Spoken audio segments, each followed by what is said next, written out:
Global terror is on the rise, and many countries are still grappling with how to defend themselves against unseen attacks.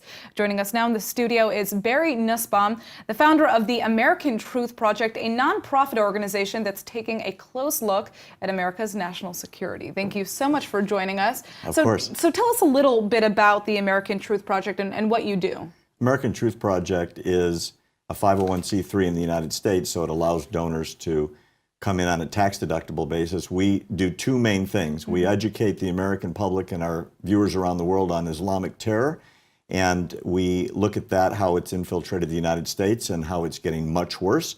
And on a secondary basis, we look at the security alliance between Israel and America, and we do everything we can to strengthen that. Interesting. So this is in many senses a fact database in terms of what is happening security-wise within both the United States and the Middle East as well. Okay.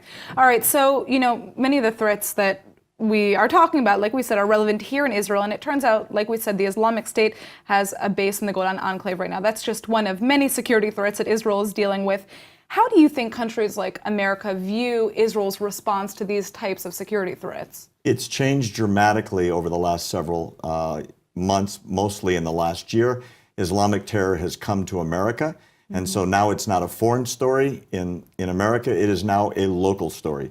Whether it was in Florida, in Texas, in California, what was an Israeli problem that we as Americans for the most part didn't understand, now it's personal. And now we understand what Israel has gone through. And American Truth Project has a lot to do with educating on that exact subject. Do you think that, people on the ground are understanding that? They're feeling closer to Israel in any sense, or is that not kind of a shift that we're really witnessing? That shift is going on right now. Okay. Israel has been the canary in the coal mine for the rest of the world, but it was a foreign problem. It was an Israeli problem, or it was an Iraq problem, or it was certainly a European problem.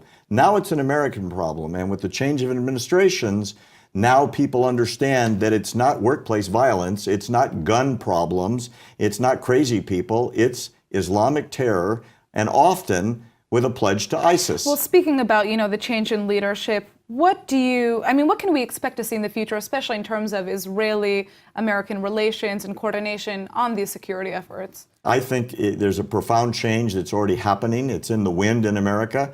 You have an American president for the first time in 9 years that is calling the enemy what it is, fundamentalist Islamic terror. And those words were never spoken in Washington, and they were banned by all administration officials. And now the enemy is being named, and once you name the enemy, you can fight the enemy. So as a result, Israel will benefit, ironically, by terror coming to America and, more importantly, a change in the White House. All right. Well, thank you so much for joining us, Barry Nussbaum. Thank you.